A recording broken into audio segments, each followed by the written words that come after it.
ఇక్కడ Nellore railway station దగ్గర ఏం జరుగుతుందో మీకు అర్థమవుతుందా అండి? ఏం లేదండి. మేము ఫుడ్ డిస్ట్రిబ్యూట్ చేస్తున్నాం. ఇప్పుడు ఇదేదో ఇవన్నీ సోషల్ మీడియాలో పెట్టి ఏదో లైక్‌ల కోసమో, కామెంట్స్ కోసమో, ఇంకో దాని కోసమో కాదు. ఇది ఎందుకు అంటే నాలాగా చాలామంది పేరెంట్స్ భయపడుతున్న ఒక భయానికి ఇది నా సొల్యూషన్ అని చెప్పడం. సింగిల్ కిడ్ ఉన్న తల్లిదండ్రులు ఇది చూసుంటారు. నేను నా కొడుకులో 3 ఇయర్స్, 4 ఇయర్స్ అప్పుడు ఒక విషయం చూసాను. అదే వాడు చాలా సెల్ఫిష్‌గా తయారవ్వడం. ఎవరికైనా ఇదినిస్తే అస్సలు ఒప్పుకునేవాడు కాదండి.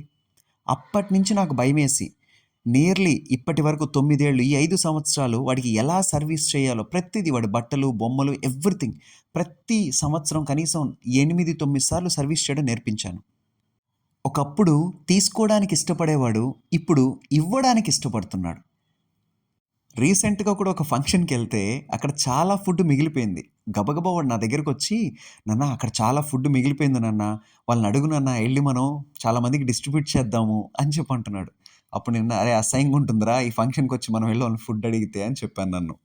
మీ పిల్లలు కూడా సెల్ఫిష్‌గా తయారవ్వకూడదు అంటే ఖచ్చితంగా ఇటువంటి యాక్టివిటీస్ చేయాలి.